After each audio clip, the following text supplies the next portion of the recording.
Vayamos ahora a la palabra de Dios en la segunda carta de Juan.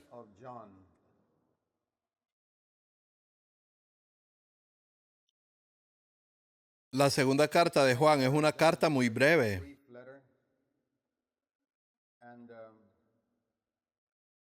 Y en ella se mencionan dos temas principales: obedecer los mandamientos de Dios y advertencia contra los falsos maestros.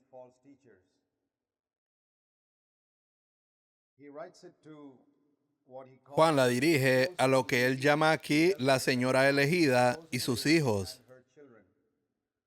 Ahora bien, podría haber sido una hermana piadosa, o podría haber sido una iglesia a la que él llama la señora elegida y a sus hijos. También podría haber sido una viuda piadosa que tenía hijos temerosos de Dios y a quienes él escribe una carta de aliento. Pero también podría ser dirigida a una iglesia, porque hay varias cosas escritas aquí a las que todas las iglesias deben prestar atención. Dice en el versículo 4, me alegré mucho al hallar entre tus hijos a quienes andan en la verdad, conforme al mandamiento que hemos recibido del Padre. Ese es un gran testimonio. Cuando una mujer ha podido criar a sus hijos para que anden en la verdad. Versículo 5, y ahora te ruego, no como si te escribiera un nuevo mandamiento, que nos amemos unos a otros.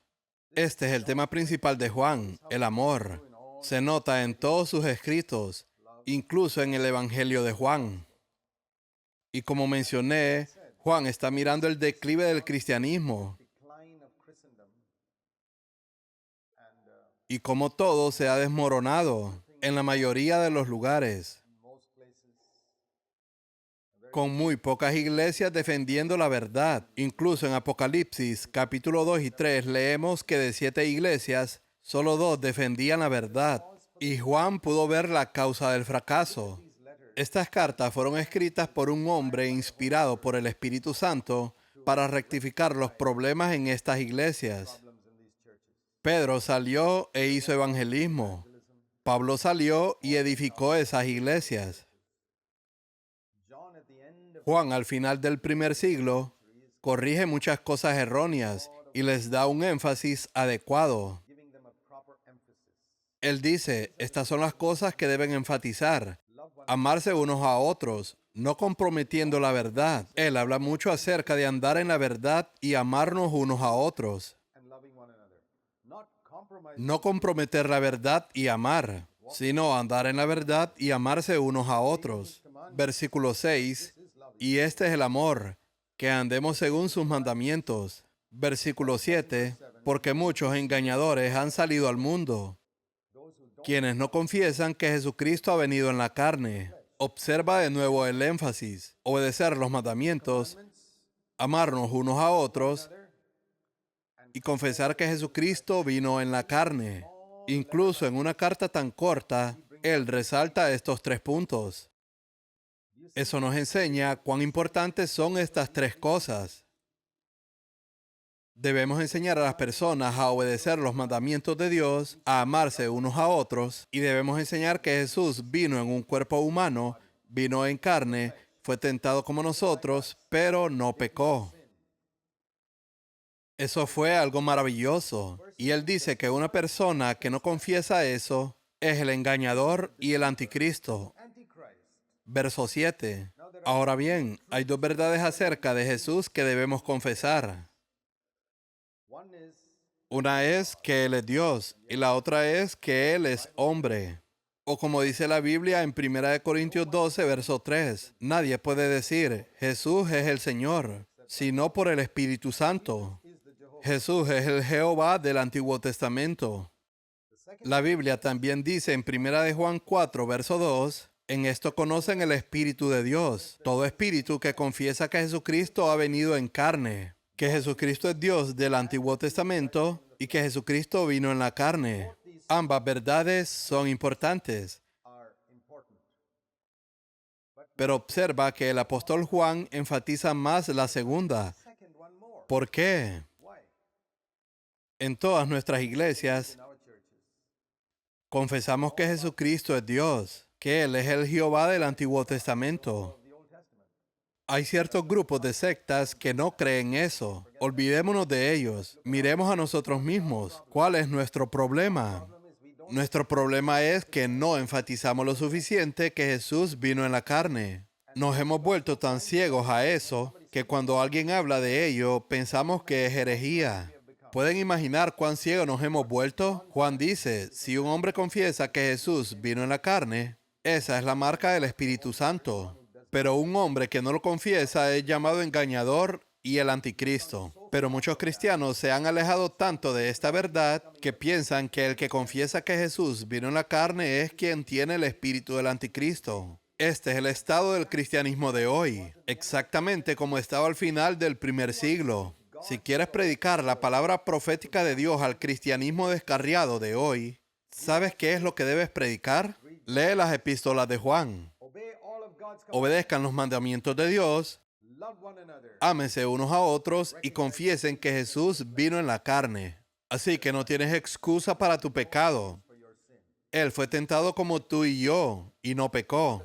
Si quieres un sermón para seguir predicando el resto de tu vida, aquí están estos 3 puntos. Obedece sus mandamientos, ámense unos a otros y proclama que Jesús vino en la carne. Así es como puedes obedecer los mandamientos y pueden amarse unos a otros. Ese es el secreto de hacer los primeros 2. ¿Pueden obedecer todos sus mandamientos? ¿Pueden amarse unos a otros? Aquí está la respuesta. En cierto sentido, estos 3 puntos se dividen así. Los 2 primeros son, esto es lo que Dios quiere que hagas. Y aquí está la solución. El tercer punto, Jesús vino en la carne, obedeció los mandamientos y amó a los demás. ¿Por qué tú no puedes hacerlo? No hay excusa para no obedecer los mandamientos de Dios. Y no hay excusa para no amarnos unos a otros. Cuando vemos que Jesús fue hecho como nosotros en todo, fue tentado como nosotros y no pecó, esa es una tremenda verdad.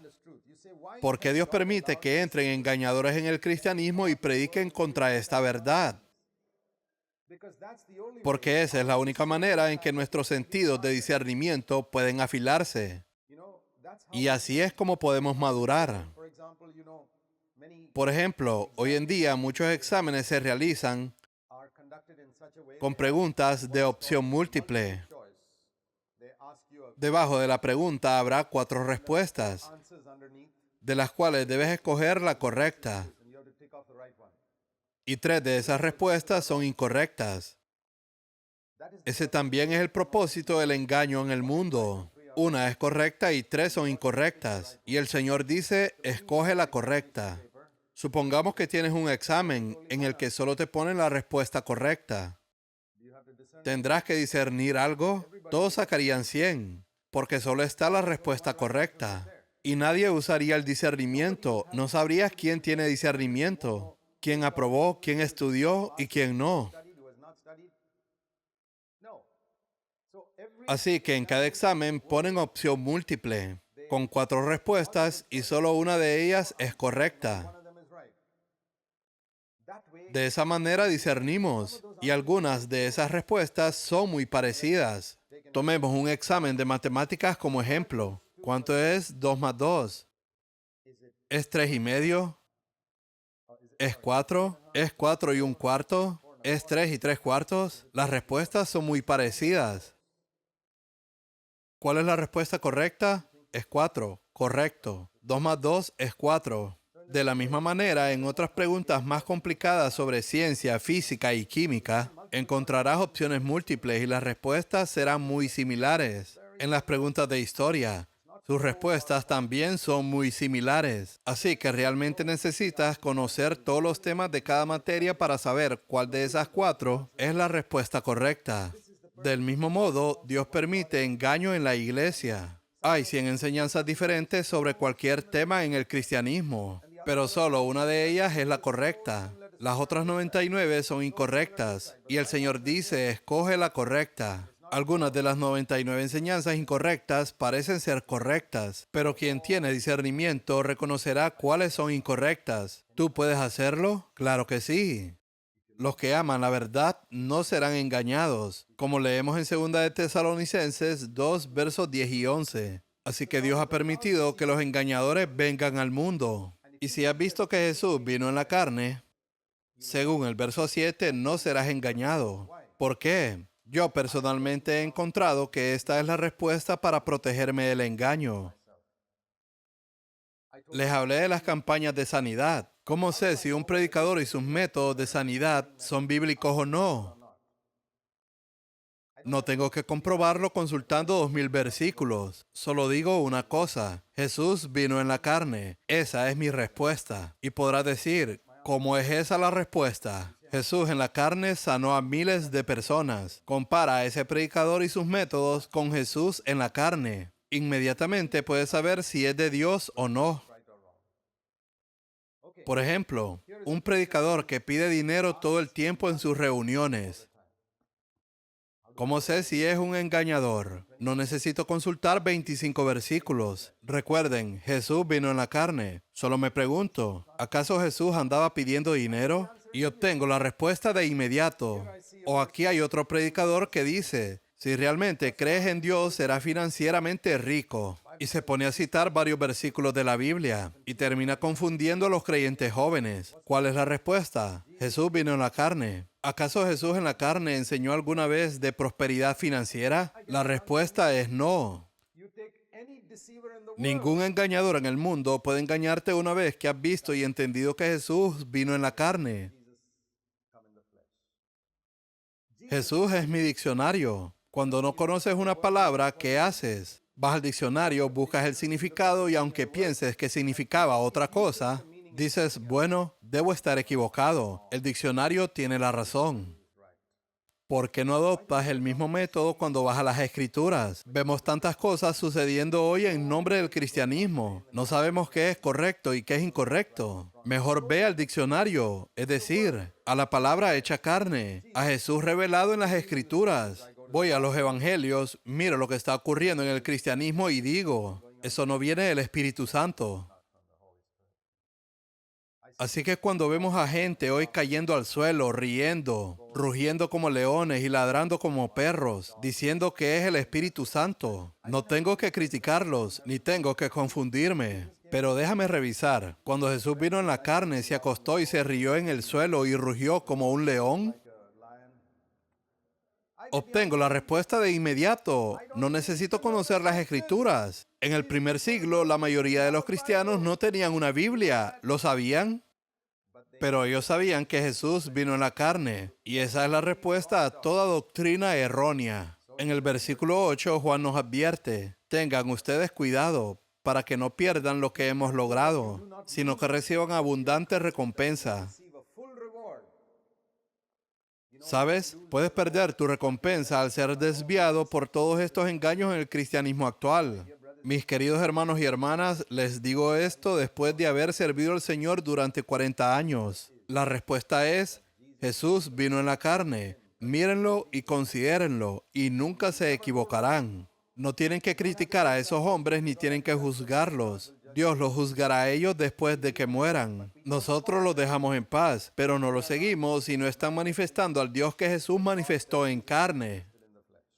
Todo el que se desvía y no permanece en la enseñanza de Cristo no tiene a Dios. En el verso 9. Es decir, si vas más allá de lo que Jesús ha enseñado. Jesús enseñó hasta cierto punto, pero esa persona va más allá. Y Juan dice que el que hace eso no tiene a Dios. Él es muy directo. Él dice, si no te detienes donde Jesús se detuvo, no tienes a Dios. Aprende a detenerte donde Jesús se detuvo. No vayas demasiado lejos enseñando cosas fantásticas y super espirituales que no están en la palabra de Dios. Continúa diciendo en el verso 9, el que permanece en la enseñanza tiene tanto al Padre como al Hijo. Si alguien viene a ustedes y no trae esta enseñanza de Cristo viniendo en la carne y de Jesús siendo nuestro ejemplo para todas las cosas, no lo reciban en casa.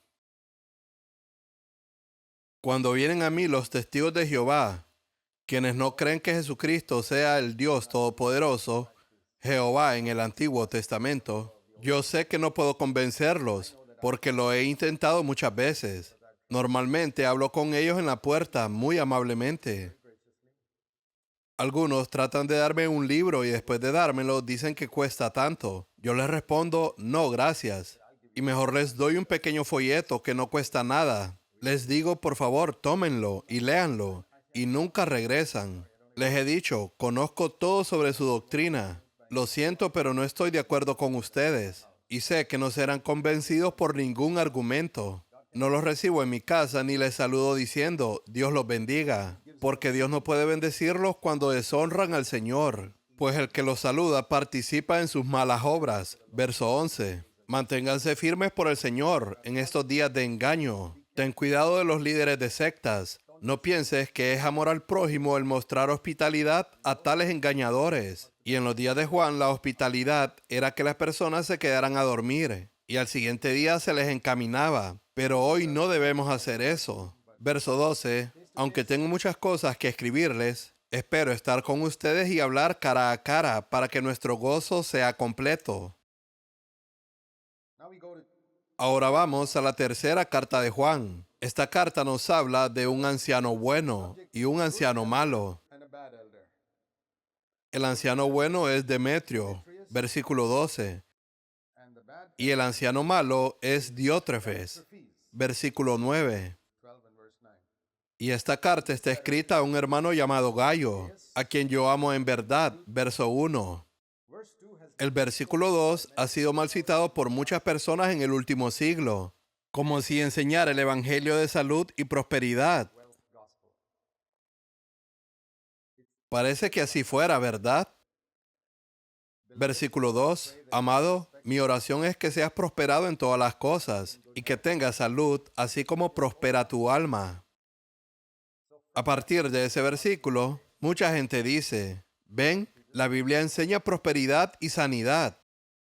Y las personas no se dan cuenta de que cualquiera, cuando escribe una carta, siempre dirá a la otra persona, espero que estés bien y espero que te mantengas con buena salud. Es normal. Y eso es exactamente lo que Juan escribió, nada más. Cuando tengas dudas sobre el significado de un versículo, ve al diccionario. Si no entiendes este versículo y hay conflicto de opiniones entre los creyentes, vayamos al diccionario, ¿qué es Jesús? Y pregúntate, ¿era Jesús un hombre rico? No. Eso elimina cualquier duda al respecto. ¿Tenía Jesús salud para hacer la voluntad de Dios? Sí. Y creo que nosotros también debemos tener salud para hacer la voluntad de Dios. Pero Jesús nunca enseñó que jamás nos enfermaríamos. Había muchas personas enfermas en el estanque de Bethesda, pero Él sanó a una sola persona. Juan capítulo 5. Pablo y Timoteo fueron algunos de sus más grandes siervos en el primer siglo. Sin embargo, el Señor no sanó a Pablo y Timoteo tuvo que vivir con frecuentes enfermedades estomacales. Así que al ver esto, obtengo la respuesta de que estas no son las cosas principales en la vida. Y lo que Juan escribe en el verso 2 es lo que tú escribirías a alguien para saludarlo. Espero que estés bien y que todos en tu familia estén bien. Y espero que prosperes en tu trabajo. Esa es solo la forma normal en que le escribiríamos a cualquiera. Pero cuando las personas construyen una doctrina a partir de eso, sin consultar el diccionario, a Jesús, se desvían y desvían a muchas personas. Siempre mira a Jesús. Versículos 3 y 4. Me gocé mucho cuando venían hermanos y daban testimonio de tu verdad, es decir, de cómo andas en la verdad. No tengo mayor gozo que el de oír que mis hijos andan en la verdad. El mayor gozo de Juan era saber que aquellos a quienes había ministrado estaban caminando rectamente. En segunda de Juan vimos que Juan nos advierte que no debemos mostrar hospitalidad a ciertas personas. Pero aquí dice que debemos mostrar hospitalidad a otro tipo de personas. Versículo 5. Amado, estás obrando fielmente en lo que haces por los hermanos, y sobre todo cuando se trata de extraños. Había hermanos en aquellos días que viajaban de un lugar a otro predicando el evangelio, y normalmente recibían hospitalidad de los creyentes en cada lugar. Se hospedaban en casas, no se quedaban en hoteles. No existían hoteles como los que tenemos hoy en día. Verso 6, porque ellos dan testimonio de tu amor. Harás bien en ayudarlos a proseguir su viaje de una manera digna de Dios. Ayudarlos a proseguir su viaje es una expresión que significa darles algo de dinero para su viaje. En términos actuales, eso significaría comprarles un boleto para su viaje y proveerles dinero para su comida y sus gastos de transporte. No había predicadores asalariados en el primer siglo. Ese fenómeno comenzó mucho más tarde en el cristianismo. En esos días las personas salían confiando en Dios y el dinero no caía del cielo, se lo daban otros creyentes. Así que lo que Juan le está diciendo a Gayo es, si un hermano que está predicando el evangelio llega a tu lugar, por favor, provéele un lugar para quedarse. Y probablemente en esos días no habían trenes o autobuses y tenían que viajar, pero tenían que encontrar algún medio de transporte. Hermano Gayo, dales hospitalidad y algo de dinero. Dales una ofrenda, porque están sirviendo al Señor, y tú serás bendecido si haces eso. También vemos en 3 de Juan 1, verso 7, que los predicadores en aquellos días no recibían nada de los incrédulos, pues ellos salieron por amor al nombre de Jesús. Este versículo nos enseña con mucha claridad lo que Juan había observado durante 60 años en la iglesia. Ningún hombre piadoso recibe dinero de los incrédulos por predicar el evangelio.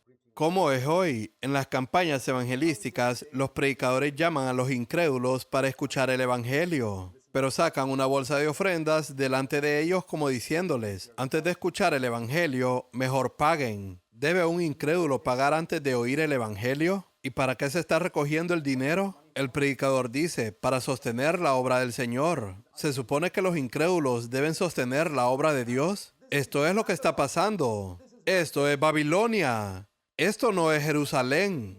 ¿Alguna vez has visto una reunión donde no se recoge una ofrenda? Es raro. En el 99.9% de ellas siempre recogen una ofrenda. De hecho, ese es uno de los puntos principales de la reunión. Pero los siervos de Dios del primer siglo nunca recibieron ni un centavo de ningún incrédulo.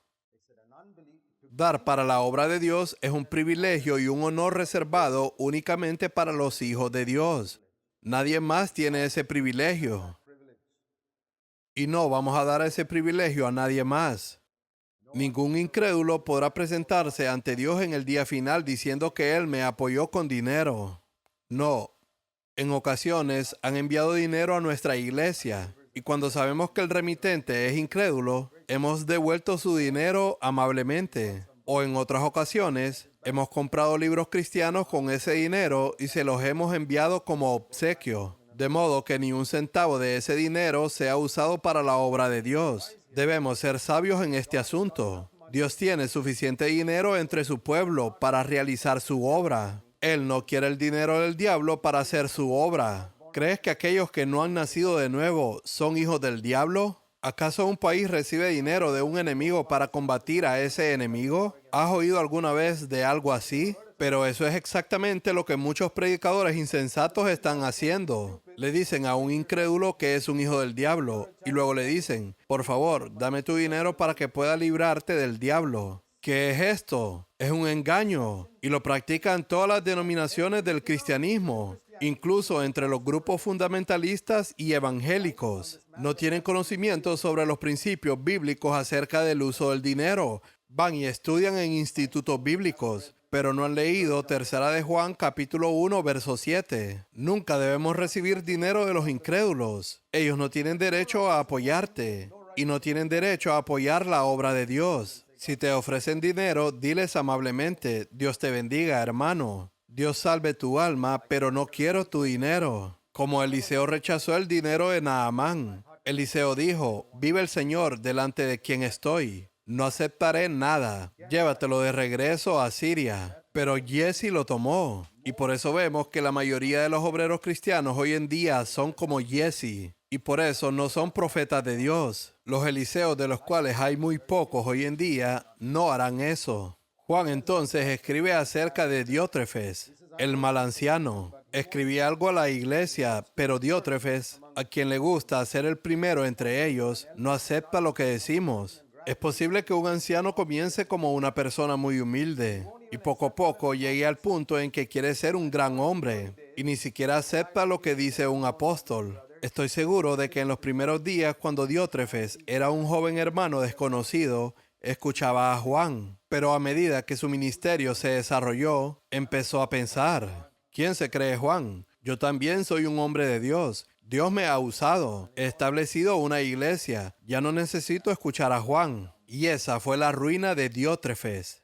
Hoy debe estarse lamentando en el infierno, porque no escuchó al apóstol que lo llevó a la fe y le enseñó todo lo que sabía acerca de la edificación de la iglesia. Y ahora empieza a creer que es alguien, al punto de que aun cuando Juan le escribe y lo corrige, no escucha. Y probablemente intenta desplazar la autoridad de Juan en la iglesia, manifestándose a sí mismo. Ese tipo de cosas suceden hoy. Personas que han crecido como niños bajo algún padre espiritual, de pronto comienzan a pensar que son alguien importante. Y eso es exactamente lo que el diablo quiere que hagan, porque él ha planeado destruirlos. Déjalo crecer y en 10 años lo destruiré. Hermano, ten cuidado. Si eres lo suficientemente afortunado de tener a un hermano piadoso como tu anciano y tu guía, respeta su consejo. No importa cuánto te permita Dios crecer, no importa cuánto te use, humíllate.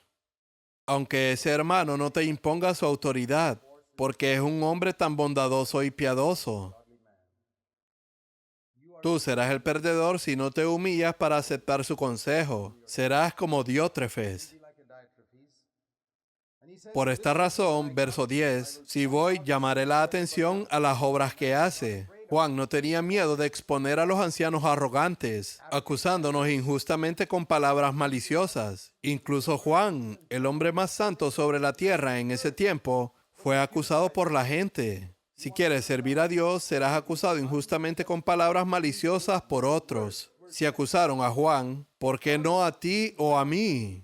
No satisfecho con esto, él mismo no recibe a los hermanos. Se lo prohíbe a los que quieren hacerlo y los expulsa de la iglesia. Preguntaba, ¿por qué recibiste a ese hermano? ¿Por qué le permitiste quedarse contigo? ¿Pediste mi permiso? Diótrefes era un dictador, no un anciano. Hay dictadores así en muchas iglesias hoy, que buscan controlar a la congregación. Mantente alejado de esas personas y nunca permanezcas en una iglesia así, porque es Babilonia. La verdadera iglesia de Jesucristo no tiene dictadores como ancianos. Sus ancianos son siervos que dan libertad a los demás y no buscan dirigir sus vidas. Tales ancianos también han aprendido en humildad a someterse a la autoridad espiritual. Verso 11, amado, no imites lo malo sino lo bueno. El que hace lo bueno es de Dios. El que hace lo malo no ha visto a Dios. Verso 12, Demetrio tiene buen testimonio de parte de todos y de parte de la verdad misma. Él es un buen anciano. También nosotros damos testimonio. Y tú sabes que nuestro testimonio es verdadero. Versos 13 y 14, tenía muchas cosas que escribirte, pero espero verte cara a cara. Ahora llegamos a la epístola de Judas, que también es una epístola muy breve. El tema es, verso 3, luchar ardientemente por la fe y no comprometerla. Trata sobre la falsa enseñanza, los falsos maestros y su juicio. Y se nos exhorta a mantenernos fieles al Señor. Judas realmente quería escribir acerca de la salvación. Versículo 3. En otras palabras, quería escribir algo parecido a la carta de Pablo a los romanos. Él quería escribir acerca de qué trata el Evangelio. Pero al comenzar a escribir, sintió la carga del Espíritu Santo de escribir algo completamente diferente. ¿Has tenido esa experiencia en la que querías escribir algo a un hermano y al final terminas escribiendo algo muy diferente? Porque el Espíritu Santo pone una carga sobre ti. Eso pasa cuando estamos en contacto con el Espíritu Santo. Versículo 3. He sentido la necesidad de escribirles, exhortándolos a luchar ardientemente por la fe. Judas sintió que eso era más importante en ese momento que explicar el camino de la salvación. Pero ahora la gran necesidad era que defendieran la verdadera fe en medio del engaño. Esta es una gran palabra para el cristianismo actual, porque los porteros en la iglesia se han dormido. Los ancianos que se supone que deben estar vigilantes se han dormido. Verso 4, pues algunos hombres se han infiltrado encubiertamente. ¿Cómo se infiltraron? Porque los ancianos porteros de la iglesia se habían dormido. Los ancianos en una iglesia son designados por el Señor como vigilantes. Y cuando el vigilante está dormido, los lobos entran. porque el pastor está espiritualmente dormido. Un anciano debe ser un portero que esté espiritualmente despierto todo el tiempo y debe investigar quiénes están viniendo a las reuniones, por qué vienen y por qué andan visitando a los hermanos. Algunas personas se han infiltrado encubiertamente porque estos ancianos estaban dormidos y eran personas que convertían la gracia de Dios en libertinaje. Verso 4. Libertinaje se refiere a tomar la gracia de Dios como un permiso para pecar. Por ejemplo, así como uno obtiene una licencia para tener permiso para conducir un vehículo, de la misma manera, algunos toman la gracia de Dios como una licencia o permiso para pecar. Piensan así: ahora tengo mi licencia y ahora no importa cuánto peque. La gracia de Dios siempre estará allí para perdonarme. Y así distorsionan la gracia de Dios. Hoy hay muchos cristianos que viven con ese falso entendimiento de la gracia. Cometen adulterio y luego dicen: oh, Jesús perdona, David también cometió adulterio, así que yo también puedo seguir mi ministerio. Hay muchos creyentes necios. Simplemente creen todo este tipo de argumentos. Es trágico. La gracia de Dios se ha convertido en un permiso para cometer pecado. Si Elías hubiera caído en adulterio, yo le diría: hermano Elías, por favor, retírate. No vuelvas a ser profeta. Ve y dedícate a hacer otra cosa. Puedes sentarte en la sinagoga, pero no puedes volver al ministerio. ¿Pero se predica hoy este mensaje de la verdadera gracia? No, la gracia de Dios se predica como una licencia para pecar. Dicen: sí, todo el mundo peca. David pecó, Moisés pecó, Sansón pecó con muchas mujeres y aún así sirvió a Dios. Esa predicación está llevando a los cristianos de vuelta al antiguo pacto. Es como si Jesús nunca hubiera muerto y como si el Espíritu Santo nunca hubiera venido. Ahora, no estoy hablando de creyentes en la iglesia que caen en adulterio o en cualquier tipo de pecado. Estoy hablando de líderes que han sido ancianos y líderes de iglesias y luego caen en adulterio o robo. No creo que esas personas deban volver a ser líderes, pero sí pueden congregarse como hermanos comunes. Así que estas personas han convertido la gracia de Dios en libertinaje. Dicen: una vez salvo, siempre salvo. Realmente no importa cómo vivamos ahora. Y así Judas les recuerda lo que les pasó a los que salieron de Egipto. Ellos fueron salvos, pero fueron siempre salvos. No, perecieron en el desierto y nunca entraron en Canaán. Fueron salvos una vez de Egipto, pero no entraron y perecieron en el desierto. Y él toma ese ejemplo de los israelitas, el cual es citado 3 veces en el Nuevo Testamento para advertir a los creyentes. En 1 Corintios 9, verso 27, Pablo dice: no sea que habiendo predicado a otros, yo mismo sea descalificado. Y luego del ejemplo de los israelitas que salieron de Egipto. Luego en Hebreos capítulo 3 y 4, el autor dice: temamos, no sea que también caigamos, como los israelitas que salieron de Egipto. Y Judas dice lo mismo aquí. El Señor, habiendo salvado al pueblo de la tierra de Egipto, destruyó después a los que no creyeron. En resumen, el verso 5 dice: las personas a quienes el Señor salvó, Él después las destruyó. ¿Predicarás este mensaje en tu iglesia? Que las personas a quienes el Señor una vez salvó, Él después las destruyó porque vivieron en pecado. Hermanos, si ustedes viven conforme a la carne, habrán de morir. Romanos 8, verso 13. Si vives conforme a la carne, morirás. Eso es lo que dice aquí. Luego Judas da un segundo ejemplo. Los ángeles en el cielo eran santos, pero cuando algunos de ellos no conservaron su señorío original, sino que se entregaron a todo tipo de pecados, Dios los arrojó fuera y los ha guardado en prisiones eternas bajo tinieblas, para el juicio del gran día.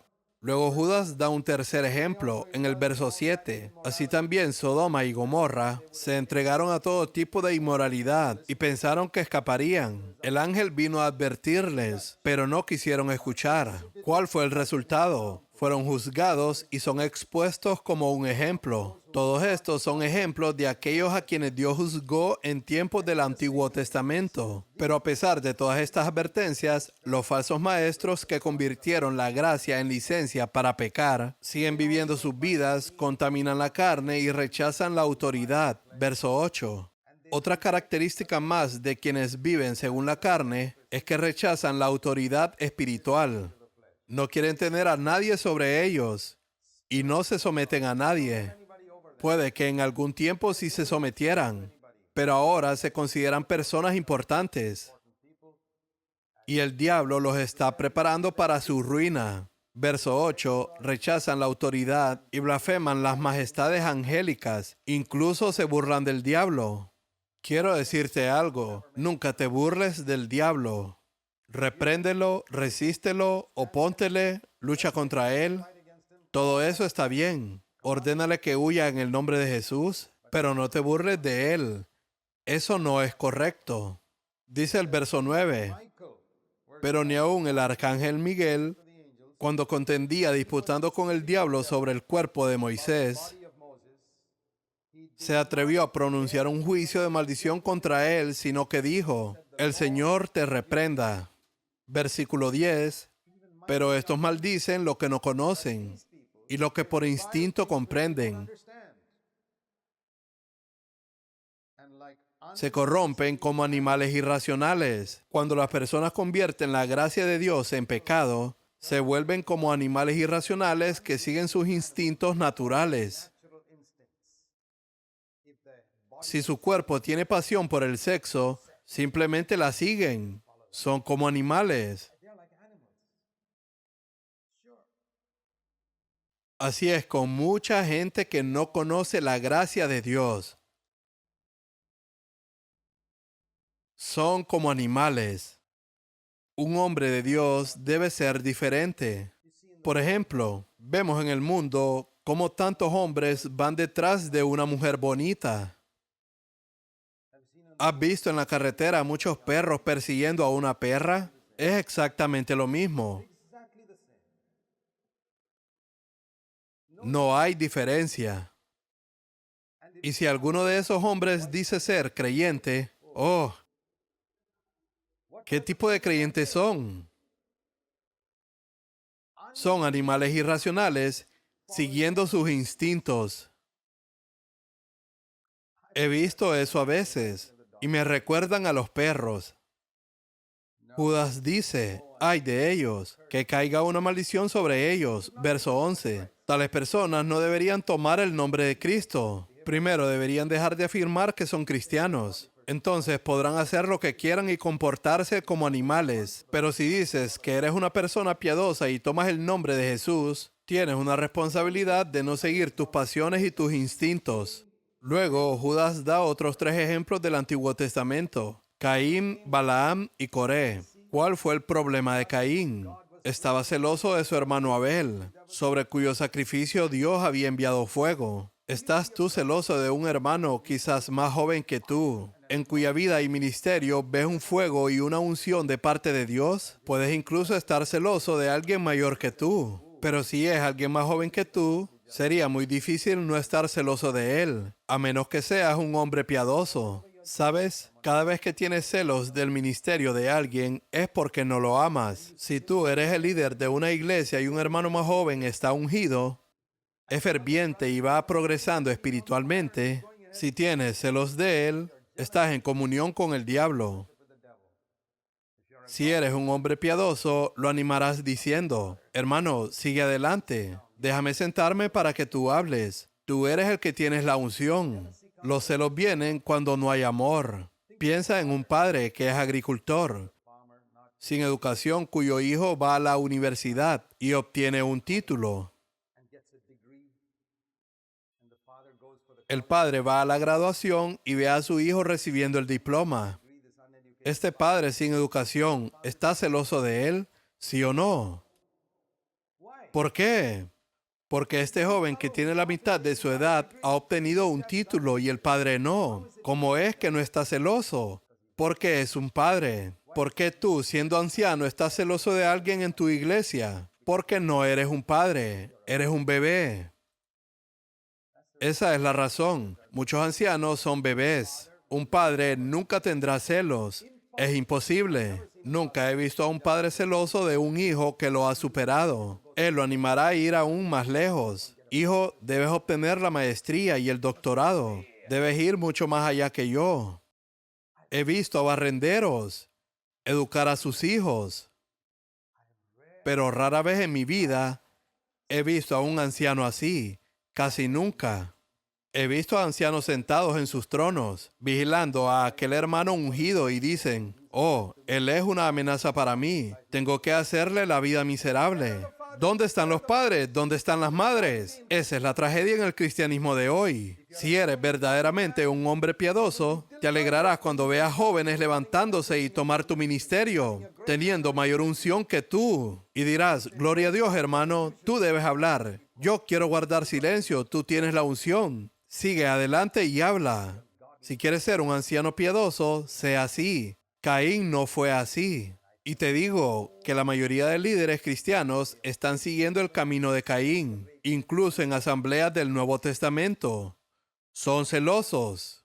El otro ejemplo es Balaam, quien corrió tras el dinero. Otro mal ejemplo. Balaam predicó muchas cosas buenas, incluso acerca de la venida de Jesucristo. Números capítulo 24, verso 17. Predicó sobre la venida de Jesucristo, que vendría de Judá, y luego corrió tras el dinero. ¿Cuántas personas son así hoy? Obreros cristianos que han seguido el camino de Balaam. En tercer lugar, Judas habló de Coré. Su problema fue la rebelión contra la autoridad. Personas que alguna vez respetaron a Moisés. Coré respetó a Moisés alguna vez.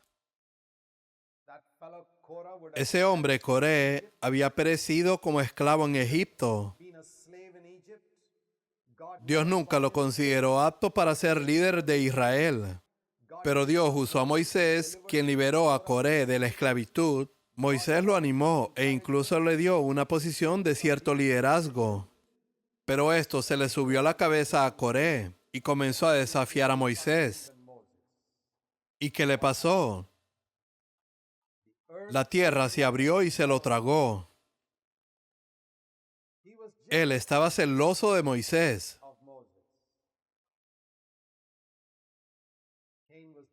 Caín tenía celos de su hermano menor. Coré tenía celos de un líder espiritual mayor. Eso también puede suceder. No es solo con alguien más joven. Puedes tener celos de alguien mayor que tú. Puedes tener celos de tu líder espiritual, porque ahora piensas que tú también te has convertido en un gran líder espiritual. Pero Dios manifestará a quien Él unge, y ese será un día triste para ti. La rebelión contra la autoridad es algo que lamentablemente es muy común en el cristianismo. No creo que debamos rebelarnos contra la autoridad. Si no estás contento con la iglesia, deja esa iglesia y ve a otro lugar. Pero no te quedes allí causando problemas para el liderazgo. De lo contrario, sigues el camino de Coré. Si no estás de acuerdo con un grupo, déjalo y ve a otro lugar. Comienza tu propio grupo si quieres, pero nunca causes rebelión en ninguna parte. Estos hombres son como arrecifes ocultos, es decir, son como rocas escondidas bajo la superficie del agua, contra las cuales los barcos chocan. Engañan a la gente haciéndoles pensar que tienen dones espirituales, pero son como nubes que no dan lluvia. En contraste con todos estos malos ejemplos del Antiguo Testamento, Judas finalmente da un buen ejemplo del Antiguo Testamento. Verso 14. Enoc fue el único hombre en su generación que caminó con Dios por 300 años. ¿Y qué predicó Enoc? ¿Sabes qué predicó Enoc? Juicio. Él fue un profeta. Fue uno de los primeros profetas en la historia de la Biblia. Abel fue un hombre justo, pero no fue un profeta. Enoc fue el primer profeta en la Biblia. ¿Y qué proclamó este primer profeta de la Biblia? Juicio. Proclamó la segunda venida de Cristo y el juicio contra los pecadores. Versos 14 y 15. El Señor viene con miles de sus santos para ejecutar juicio. ¿Sobre qué? Sobre los que han hecho obras impías, que han caminado de manera impía, que han hablado cosas impías y han dicho palabras duras. Él habló contra acciones impías y contra una forma de hablar impía y dura que han pronunciado contra Dios y contra su pueblo.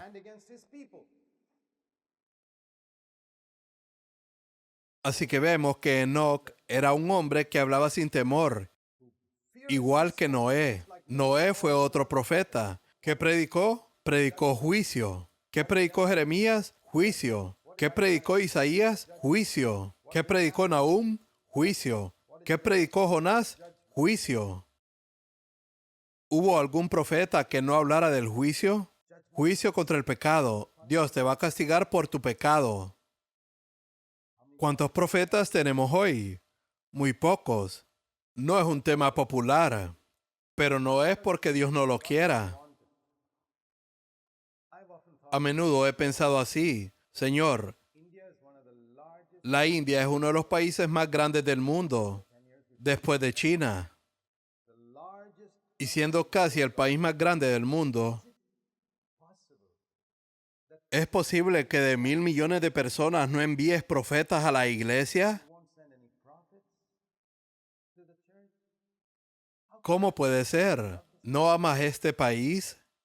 ¿Y sabes qué me ha dicho el Señor?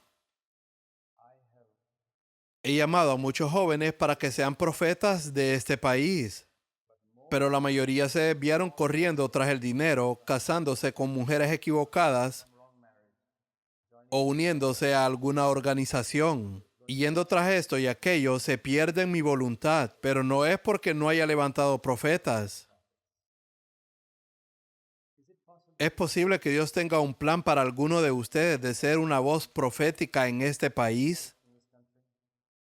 Dios te guarde de correr tras el dinero. Dios te guarde de meterte en un matrimonio equivocado. Dios te guarde de sentarte detrás de un escritorio como director de una organización cristiana en lugar de ser un pobre profeta en una choza. Dios te guarde de eso. Esa es mi oración para ustedes. Sean como Enoc, un hombre que caminó con Dios. Y eso es lo que Judas está diciendo. Sean como Enoc. Luchen por la fe. Permanezcan firmes como él, por la verdad de Dios.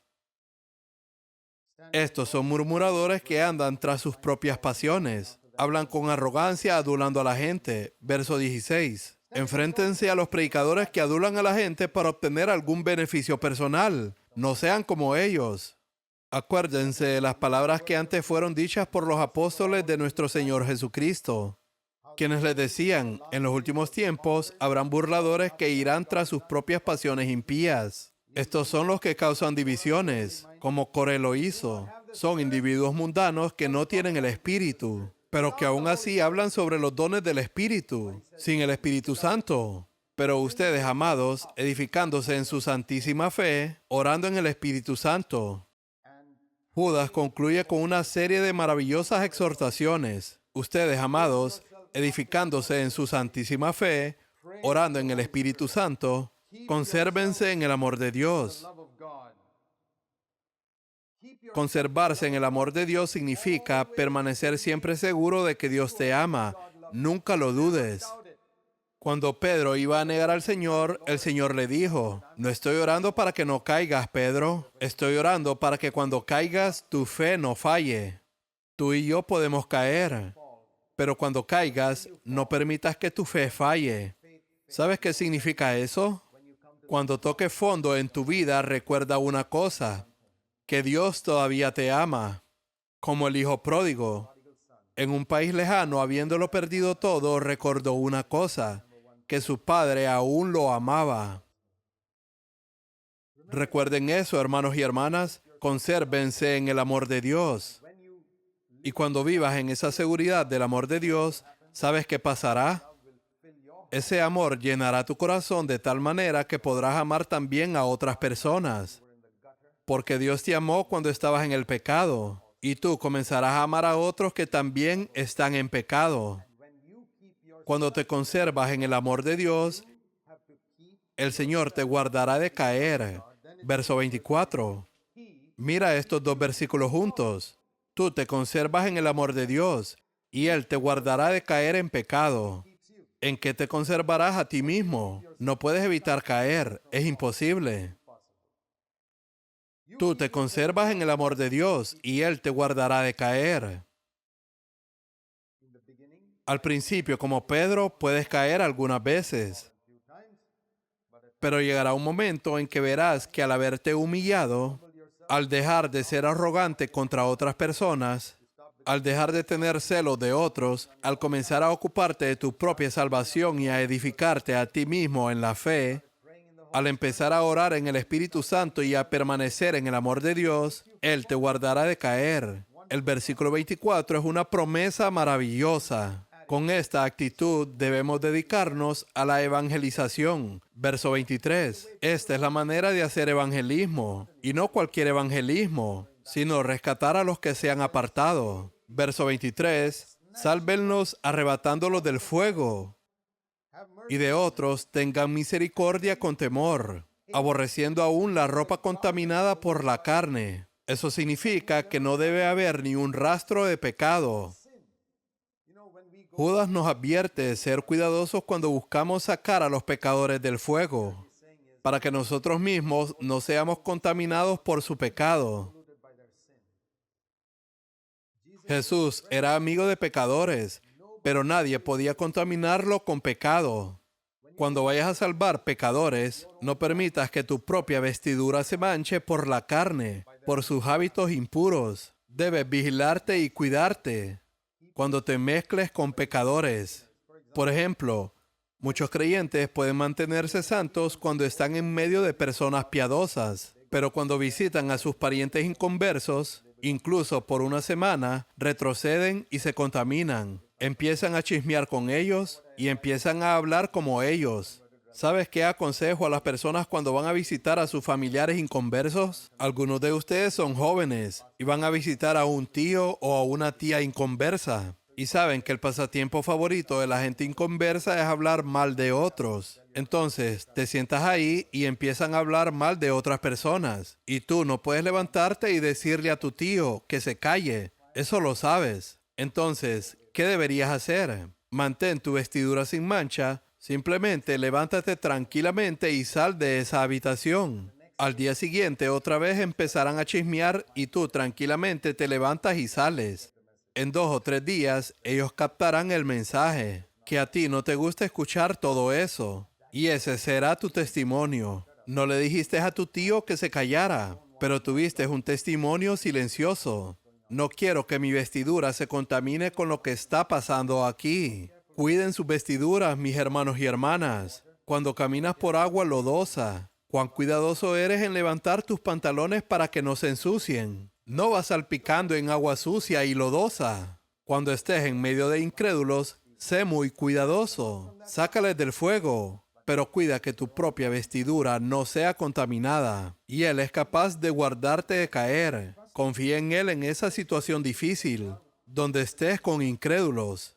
Versículo 24. Aquel que es poderoso para guardarlos a ustedes sin caída y para presentarlos sin mancha en presencia de su gloria con gran alegría. Esa es la esperanza que tenemos. Verso 25. Al único Dios y nuestro Salvador, por medio de Jesucristo nuestro Señor, sea gloria, majestad, dominio y autoridad y ahora por todos los siglos. Amén. Oremos.